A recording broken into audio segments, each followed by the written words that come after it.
Hello friends, అందరికీ నమస్కారం. నేను మీ నీలిమేఘాల్లో ఛానల్ నుంచి మాట్లాడుతున్నాను. ఈరోజు మనం యమ్మీ యమ్మీ సమోసా ఎలా తయారు చేయాలో తెలుసుకుందాం. సో గబగబా ప్రాసెస్ని స్టార్ట్ చేసేద్దామా? సమోసా పిండి కోసం ఫస్ట్ ఒక బౌల్ తీసుకుని అందులో 1 కప్ మైదా, 1 టీ స్పూన్ జీలకర్ర, 2-3 స్పూన్స్ నెయ్యి వేసుకుందాం. ఫ్రెండ్స్, నెయ్యి అంటే గుర్తొచ్చింది. మన ఛానల్లో పాల మీద మీగడతో వెన్నతో పని లేకుండా నెయ్యి ఈజీగా ఎలా తయారు చేయాలో ఉంది. కుదిరితే ఒక లుక్ వేసేయండి. ఇప్పుడు మన ప్రాసెస్లోకి వెళ్ళిపోతే ఆ పిండిలో కొంచెం వాటర్ పోసుకుని చపాతీ పిండిలాగా కలుపుకుందాం. ఈ కలుపుకున్న పిండిని ఒక తడి క్లాత్ తీసుకుని ఆ పిండిని కవర్ చేసుకుని ఒక 15 మినిట్స్ పక్కన పెట్టుకుందాం. ఇప్పుడు మనం గబగబా సమోసాలోకి కర్రీని ప్రిపేర్ చేసేసుకుందాం. కర్రీ కోసం చిన్న చిన్న ముక్కలుగా కట్ చేసుకున్న ఒక 2 ఆనియన్స్ తీసుకుందాం. అదేవిధంగా ఉడకబెట్టిన పొటాటోస్, బఠానీ తీసుకుందాం. ఫ్రెండ్స్, ఈ బఠానీని ఒక 4 అవర్స్ నానబెట్టి కుక్కర్లో వేసి ఉడకబెట్టుకోవాలి.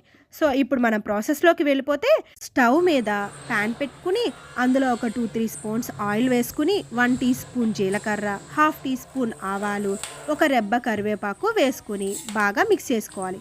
అవి వేగిన తర్వాత ముందుగా మనం కట్ చేసి పెట్టుకున్న ఆనియన్స్, మిర్చి, బఠానీ వేసుకోవాలి. అవి బాగా మిక్స్ చేసుకుని అవి వేగిన తర్వాత అందులో కొంచెం పసుపు వేసుకోవాలి. పసుపు కూడా వేగిన తర్వాత అందులో బంగాళదుంపలు వేసుకుని కొంచెం ఉప్పు, కారం వేసుకొని బాగా మిక్స్ చేసుకోవాలి. అంతే, మన సమోసాలోకి కర్రీ ప్రిపేర్ అయిపోతుంది.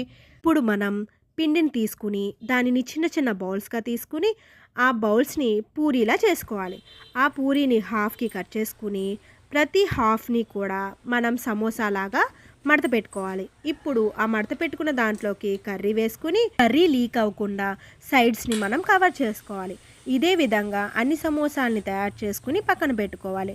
ఇప్పుడు మనం ఆయిల్ని హీట్ చేసుకుని ఈ సమోసాలని ఆయిల్లో వేసుకోవాలి. మంటని మీడియం ఫ్లేమ్లోకి పెట్టుకోవాలి. లైట్ బ్రౌన్ కలర్ వచ్చాక సమోసాని బయటకు తీసేసుకోవాలి. అంతే, యమ్మీ యమ్మీ సమోసాలు ప్రిపేర్ అయిపోయాయి. Thank you for watching. Please like, share, subscribe.